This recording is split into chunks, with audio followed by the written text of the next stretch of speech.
that has shown me so much about myself. I have been forced to look in the mirror and really criticize, analyze, and love myself all over again. What do you see when you look in the mirror now?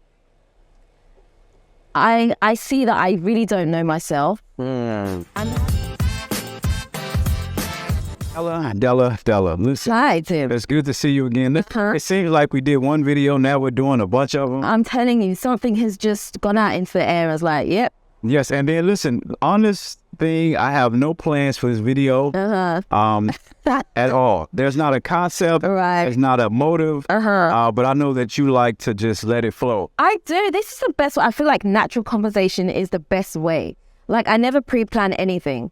All my interviews, all the stuff I do, I'm just like, swap the camera on, let's see what happens. Really? Yeah. Because most of my interviews, like 99.9%, I plan all of it. Really? So you write down questions? Not anymore, because the questions are typically the same. But yeah. But I think it'll be good today, because the truth is, some people may be seeing you for the first time. So I would still even like to get into a piece of your journey of even how you got to Ghana. Right. Especially for those individuals that are seeing you for the first time. So I know everybody right now knows you. Okay. But, well, I mean, just because you're a very, popular content creator, that's why. So for the folks that may not know you, maybe introduce yourself, how long you been in Ghana, and what you do in Ghana. Okay, so my name's Della, but I go by Natural Ghana Girl. In fact, a lot of people don't even know my name is Della. Yeah, well, I know Della because I don't know why. I was like, Natural Ghana Girl, too long. Right, I know, but some people just call me Natural Ghana Girl. Like, hey, Natural Ghana Girl, and I'm like, hey, like, they don't even know my name. Like, I had a YouTuber ask me, I've known her for about over a year, and she was like, the other day, she was like, what's your name again? Like, they just don't know my name. I don't know how I knew your name. I don't know. But I started introducing myself on camera as, my intros would be like, hi, this is Della, also known as Natural Ghana Girl. Oh, okay. To make sure that people knew my name, because I realized it was a problem. So then, how did you come up with the name Natural Ghana Girl? Okay, so this is a little bit embarrassing. So when I first moved to Ghana, I was obsessed with natural hair. Oh. And so I wanted to start a hair channel, because I used to watch YouTube channels about natural hair all day long, all day. And so I wanted to start my own. So my first 2 videos on my channel were about hair. And so I called myself, and I was in Ghana. So I just thought, oh, Natural Ghana Girl. And so that's how it came up. And then it just stuck. After those first 2 videos, I was just like, I don't want to change it. I just left it. And it just seemed to fit after that. I think I saw some of your videos before I came to Ghana. Oh, okay. Well, let me see. How long ago did you start? Okay, so I started my YouTube channel like 7 years ago. Then, yeah, I probably saw some of your videos, but there's so much content, you just like... I know. And I was never consistent back then. So you'd get one, and then you wouldn't get one, and then, it was very much like that. Yeah, so I mean, I saw you, and I was like, I don't remember much just because there's so much content. Yeah. But I can tell you a story about the first time I think we actually spoke. Ooh. And I was like, who is this Natural Ghana Girl? Let me tell you what happened. All right. You called me. First of all, I was like, how did she get my number? But you called me because you're having a panel about, there was a shooting that happened in the States. Yes. And you were kind of... How about that? Yes. Yeah. And I was like, I knew you, but I didn't know you. So I was like, how did she get my number first and foremost? And then when you called me, I was like, she was like, yeah, I'm doing this thing. And I was like, okay, so when are you trying to do it? Tomorrow. What? Yeah. Like, no, I can't do that, man. I was like, you fucking calling me. How to do an event tomorrow. I completely forgot about that. I was trying to set up a live with yourself and Wadamaya. Yes. And yes, I remember that. Oh my gosh. Yeah. And I was like, nah, I can't do that. I was like, tomorrow. Because I didn't want to come on and just be talking at the side of my neck about stuff. Yeah. So you came to Ghana, you say like how long ago did you relocate to Ghana? It was actually 2014. Wow. April of 2014, yeah. And do you ever... Now, you were born and raised... In the UK. In the UK. Yeah. But you're a Ghanaian. Absolutely. You're an Airways. I'm Ghanaian, leave me alone. You're an Airways. Yes. And my regional understanding is you actually have perfected Airway a little bit. Oh, like, don't you dare go there. I know what he's trying to do. It ain't gonna work. So give us some airway greetings. Oh my gosh. We had this discussion off camera. I was like, I can understand, but I struggle to speak, okay? I sound like a child when I speak. Oh my gosh, you're really going to go there? Well, I sound like a child when I speak tree. A very uneducated child. Okay. So you came back about 7 years ago. Mm-hmm. But I started my channel 7 years ago. But you came back in 2014, Yeah. almost 10 years ago. Mm-hmm. Wow. Now, let me ask a real question. Mm-hmm. Do you miss the UK? I don't at all. Apart from maybe the ease of shopping, like clothes shopping, I really miss clothes shopping, and a few friends, and a few family. I better say that as well. Yeah, that's it. Honestly, if I was to I haven't been back to the UK for a good 6-7 years. Really? Yeah, I don't miss it at all. Like if I was to go, I'd want to do 3 days and then I'm out. And come back to Ghana? Yeah, I went once for 3 weeks and I was tortured for the 3 weeks. Why? Because I just felt like I was missing out here. Like I just felt like there was so much happening in Ghana, so much that needed to be done. I'm like, I need to go back. Like what? So I had started my YouTube journey and I felt like I was just kind of getting my feet wet in Ghana. And so to have left here, even though it had been 2 years, I was just like, I need to go back. There's things that I need to do. I need to see stuff. I need to see how I can make things work. I was very excited about Ghana. So I just wanted to go back. And I realized that when I went back to the UK, what I had left behind was no longer the same. So the people that I'd even left behind, my journey had changed so drastically to what they were doing. They were busy with work. And I didn't even have access to people that I thought were like my close friends because they were working. And so I was just there on my own and it was just different. Things had changed too much. And I was just like, I don't miss this. I think I'd got used to a system and having come out of that system to then go back into it, I was like, this is not for me. I don't need to be here. Wow. I don't need anything. Well, that's interesting because it sounds atypical of a lot of people who were born and raised in a Western context that relocate to Ghana because not all. Not many. Not many, but some. Some people really miss that sense of familiarity and the systems and stuff like that. But anyway, so you it's almost 10 years in Ghana. Yeah. You've been through a lot. A lot. Trust me. A lot. And right now, you're in the process. You're about to write a book, I hear. I am. What is the book about, Della? The book is about life, relationships. Relationships. Yes. So one thing I find about Ghana is Ghana will show you things that you never knew you had in you. So that's why I say Ghana's always for people who are entrepreneurial. Even if you may not necessarily know you're entrepreneurial at the beginning.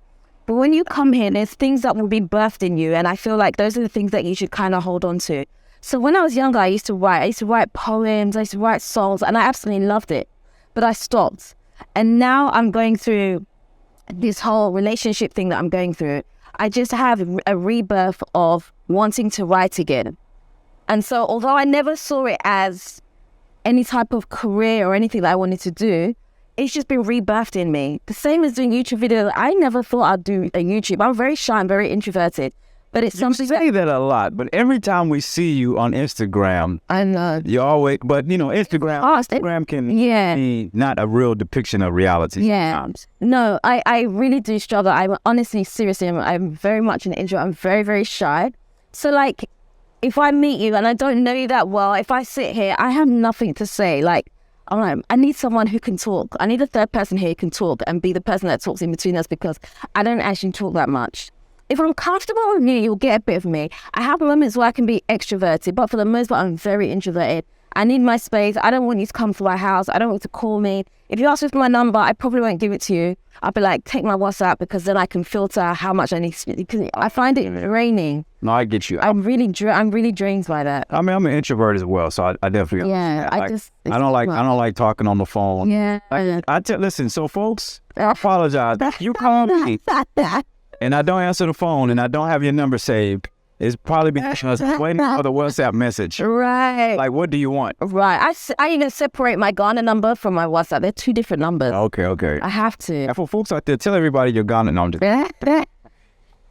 So this book, yes, it's about relationship. And you talked a little bit about how much you learned and being tested as an entrepreneur. Is it about entrepreneurship as well, or mostly the focus is? Mostly the focus is on relationships. I have a huge passion for relationships right now, just because of my own experience. So I strongly believe that when we have experiences in life, they're not necessarily meant just for you, they're meant to be shared, because someone else can always learn from your experience. So no matter what happens to you, whether it be good or bad, there's something for someone else to learn. And I feel like sometimes when we don't share, you're allowing someone to go through the hardship of something where they don't necessarily need to start from the beginning. And I'll give you a prime example. So when it comes to marriage, there are certain things that perhaps I've learned in marriage that may be good or may be bad, that if I share with you, you'd be like, in your own marriage, you may see it and be like, okay, I'm going to sidestep this one because I've heard that this happened to Della or whatever. And so you can sidestep stuff and then it allows you to progress a lot faster. But when we hold on to our experiences, somebody else is now deprived and they have to go through that same thing every single time. So then tell us, well, I heard somebody say one time that our stories will either liberate us or incarcerate us. Yes. But the choice is ours. So you talked about how much you've learned in relationships and how much you want to help people avoid some of those things. Yes. What has been, just in general, about yourself in the past almost 10 years of being in Ghana? What would you say are some of the things you've learned most about yourself that you didn't know right prior to being here?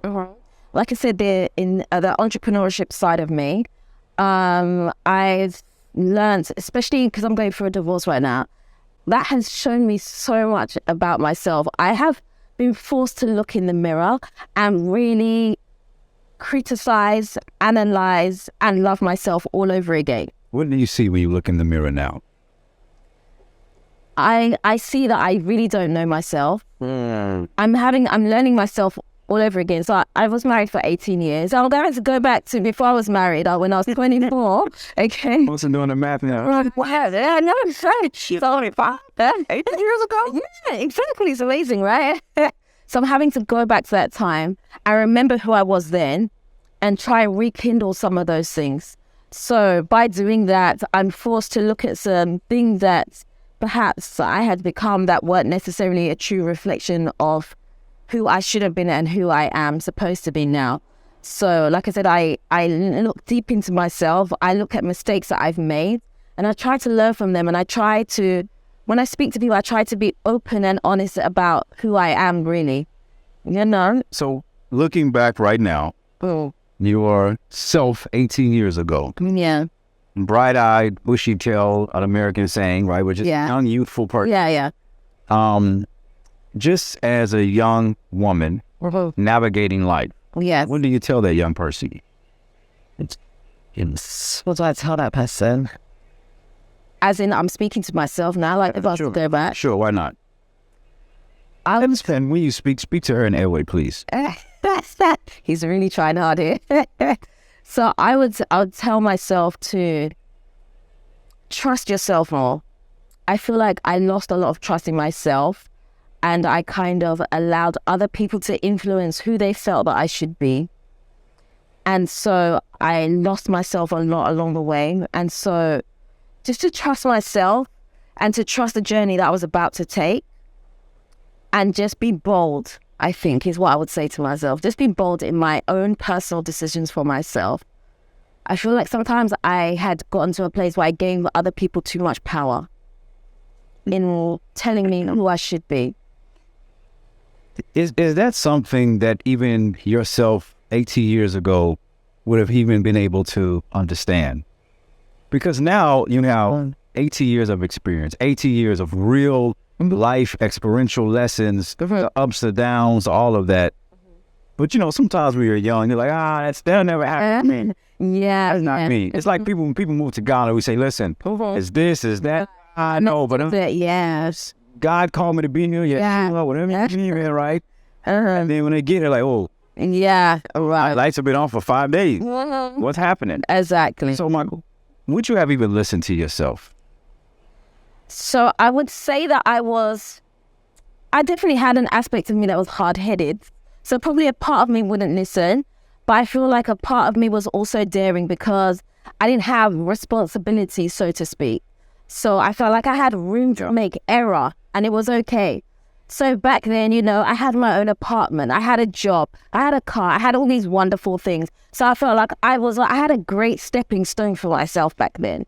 And I feel like I should have just been a bit more daring. So perhaps, yeah, I would have listened to an extent, I think. But then I had no one to really guide me. So I didn't have that. Really? So you didn't have like mentors or anything like that at that age of your life?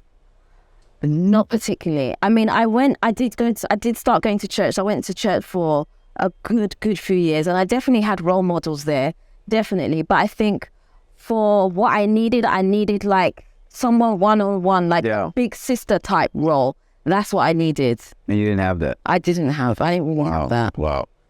But, you know, I can identify with what you're saying. I mean, I think about before I was single. I mean, before I was married, right, a long time ago. Yeah. And there was definitely a different, I'll say that the concerns for me now are way different. You know, my concerns now is, like, I literally see myself turning into my father. Where, you know, well, I'm grateful for my father, because my father, one of the lessons my father always taught us was, like, no matter what happens, you got to have the basis taken care of. Right. Clothes, food. Right. And so no matter what I do in life, I'm always thinking about, for my family, roof, clothes, food. I don't believe in like all like gender roles that said only the man should work. Or this. Right. And if you got ability to work, you need to bring in some bread. We all need that money. Right. Especially if you have a skill set, monetize that. But anyway, so, but when I was younger, the truth is, I mean, it was just like, there was a level of just like fire of just like, man, if I got to sleep on somebody's couch to make it or whatever, now I'm just like, you know, when you get older, really, you get kids and stuff, you start assessing life a whole lot different. Absolutely. Because it's not about you, it's about them as well. Exactly. You talked about like be more daring, take more risk. Yeah. Now you're rediscovering yourself.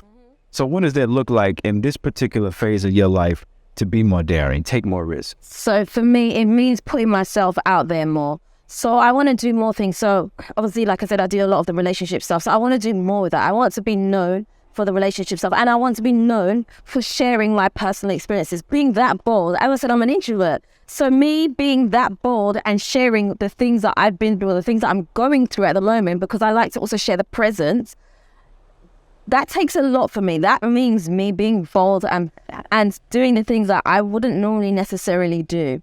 I'm sure to the people that knew me before, I look like a completely different person. Really?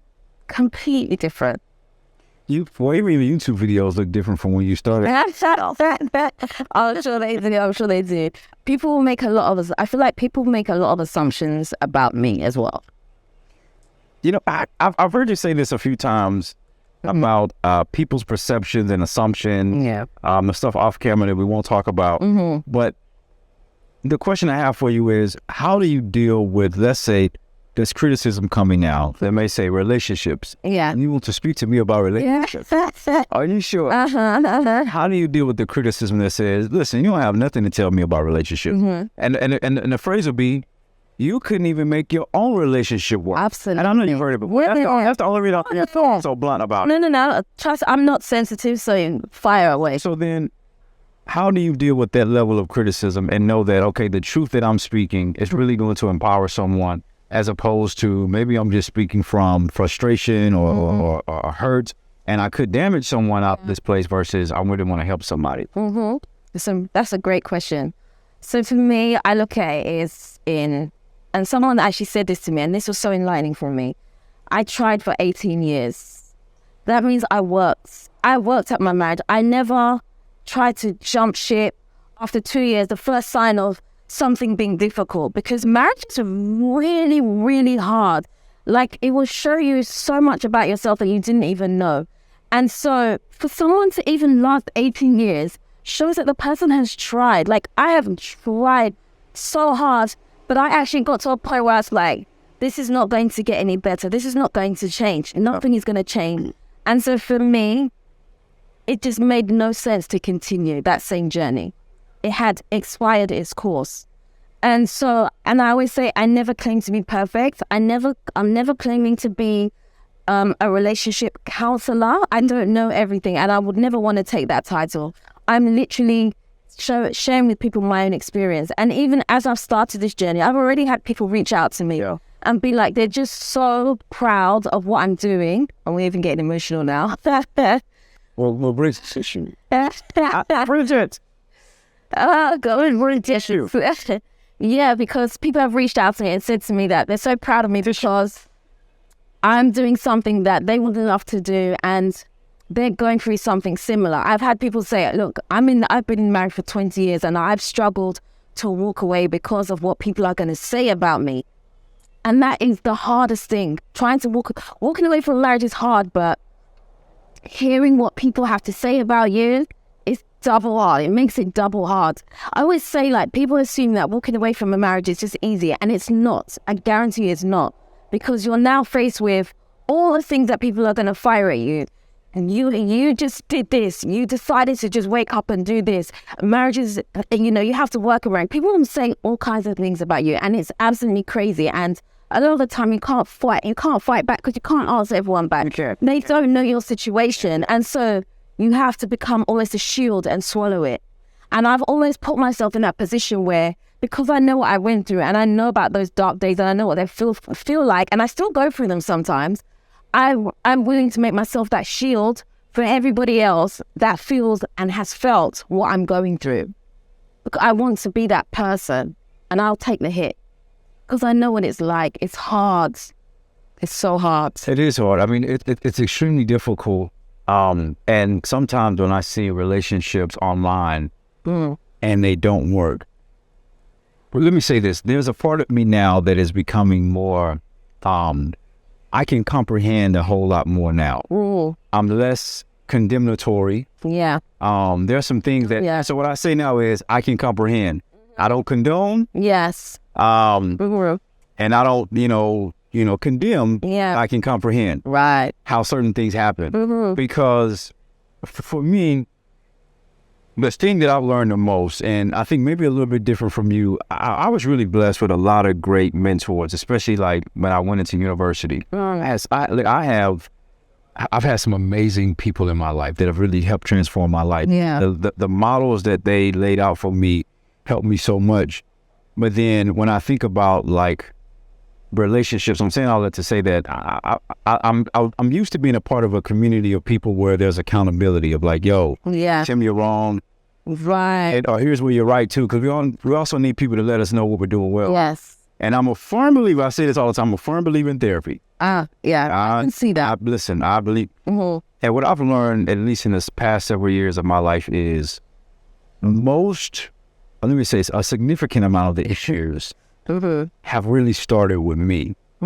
Of my perceptions, my expectations, sometimes the ability to communicate or not communicate and really getting down deep. Let me give you an example, right? You're arguing about this water, right? Yeah. It may not be even about the water. It's about what does it mean when you don't offer me water? Right. Maybe my mom never offered my dad water. My dad never offered my mom water. Yeah. And you reminded me of this person or whatever. So self-understanding is so important. Yeah, absolutely. Outside of learning how to be courageous, learning how to be bold, learning how to take those risks, and maybe even looking in the mirror now and knowing that you don't maybe know exactly who you are, how do you go that journey differently this time to discover the new you? I feel like because I'm older now, I have so much experience behind me that I use that experience to help me keep going. And I take one day at a time, right? I try not to go too far into the future and say, I want to be like this. I just take one day at a time and I just roll with it. I kind of make myself as open as possible and just see where life takes me, I'm never going to claim to say, in 5 years, I want to be at this stage, because I'm not there emotionally yet. I'm still day by day by day by day. Do you know what I mean? Yeah. And so I'm just rolling with the punches, So aside of rolling with the punches, is there something now that you're doing differently in terms of your own like self-discovery? Maybe you're like, you said you're writing, right? You're writing. Well, what about like, are you on a path of like reading books or something else to try to understand and So this is really funny. copying your best. I know, right? So when I was younger, this is a secret of mine. Okay, I always wanted to sing. I always wanted to sing, and I found it. I was so shy. I'm so shy, and it was that one thing that I've kept in a box, hidden away, wrapped up with tissue, and then under my pillow, and then I sleep on top of it so no one can ever know. But I actually really love to sing. From when I was in primary school, I always wanted to do talent shows and sing, but I was never ever brave enough to do it. I can see that. Never. And so it's one of those things I hidden for years and years and years. And so now, even when I was in church, I used to play guitar and I used to sing. I used to lead in worship, right? Really? I did. But the guitar was the crux for me because I used to hide behind the guitar because my guitar playing is not that great. So you wouldn't concentrate necessarily when singing. You'd be like, oh, her guitar's a bit off. So I was able to kind of sing then. But now I feel like I want to embrace that passion some more. I'm not saying I'm the most fantastic singer. I'm not saying that.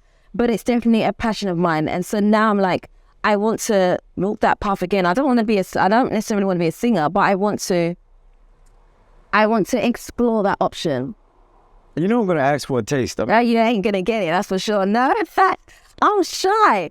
I told you, even me telling you this is a big thing for me. I'm like, I should said that. I just saw you on your social media playing the guitar. Right. I thought it was zero. Yeah. Because I'm not there yet. But for me, that's a step. I'm trying to make these small steps. That's a step. One day I'll do it. Like, even for me, like, I've recorded stuff on my phone and I listen to it and I'm like, I'm so self-critical. I'm like, nah, that one doesn't sound right. I'm not that. Yeah, no, I get you. You just got to put it out there. I know. I started a long time ago. Like, my passion is actually writing. I've written like creative writing in terms of poetry since like a very young lad. Since you would say a young lad when he was a young lad. When I was a young lad. Yeah. But also I've kept a journal from the time I was like 60 years old, so I can literally go back and trace my journey of like what I've learned. What I realized in that is I've realized a lot of patterns. That's actually how I find out about like even my own like struggles with depression. Because when you can recount your history and see, well, this is a recurring thing. Yeah. And I'm an advocate of therapy. Therapist asking me questions. Every time, yeah. My therapist asking me questions. I'm like, you know what? I never thought about it like that. But what I learned was, especially artistically, I had some great mentors and stuff like that. Right. And literally, one of the things one guy told me was, when you're writing, he said, you just write. Yeah. And that really helped me to be so free, especially because I did performance poetry and I used to compete with like the slam poetry competitions and stuff like that. And I used to love it. Wow.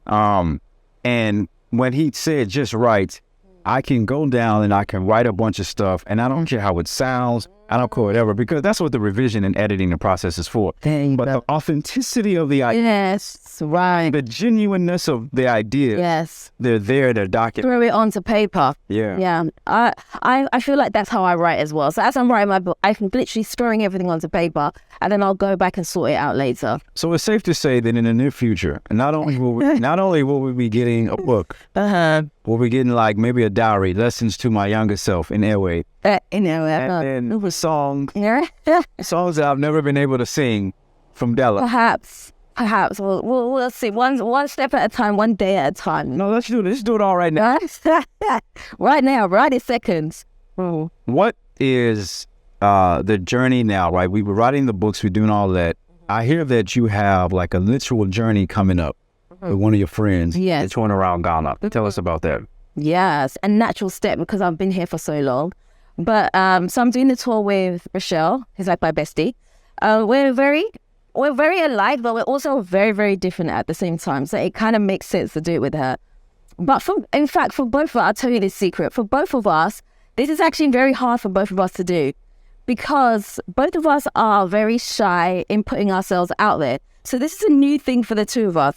So actually putting ourselves on social media and saying, come along and spend some time with us, it's very hard. So it's almost like my birthday party. I had a party for my birthday and I was like, I went back and forth on, should I do this or should I not do it? I wanted to pull it out 100 times because I was like, no one's going to turn up. I know it. No one's going to come. So I have this thing. And so we both have it. So we're like, okay, let's be each other's strength and let's do this tour. So then the tour was born. And so it's like us putting ourselves out there. So this for me is like another step of boldness. Yeah. Let's do this tour. Let's invite people to come spend some time with us. I mean, we're fun anyway. It's a Let's tour of just say Ghana. that. It's a tour of Ghana, yes, but you're spending time with us as well. So you're actually spending time with you all.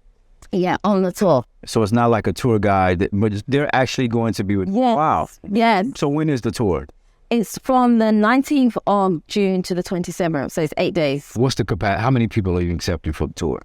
We can take up to 30 people. Wow. I know. And registration or whatever still open? Yeah, it's still open. It's still open. So Yeah. information is right there in the description. So if you want to go on tour, Yeah. a Natural Ghana tour with Natural Ghana Girl Yes, and Rochelle. Yeah. and Rochelle. Yeah, so we'll be our most extroverted selves. Okay, well, maybe not too much. But yeah, we'll be having a lot of fun for sure. You guys are going to be drained every single night.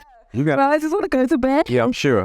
Yeah. Listen, Della, it feels like we've been talking for about 5 minutes, but I know it's been longer than that. You're extremely busy. You have a lot of things to do. You got schedules. You got people to meet. I'm telling you. All that kind of stuff. So maybe we'll have some conversations in the future. I'm sure we will. We will. Absolutely. Yeah. Absolutely. But I really am encouraged by your story because I think it really does take a lot of courage to share the difficult parts of our lives with the intent of really helping people. Yes, and I've seen that you've really dealt with this particular season of your life with grace. I mean, I've never heard you come on here and say crazy stuff about people in a way that's derogatory or condemnatory. And that says a lot about your character. So I can tell that it's coming from a place of like really just trying to help liberate other people. So thank you so much for being here. I appreciate it. Thank you for inviting me. Yeah, most definitely. And guys, thank you so much for being with us today. Check out all the information right there in the description below. Make sure you subscribe to Natural Ghana Girl channel. Got a lot of great content on there and register for that Natural Ghana tour with Natural Ghana Girl and Rochelle. Yes. Like this video, subscribe. Until next time, peace. Okay.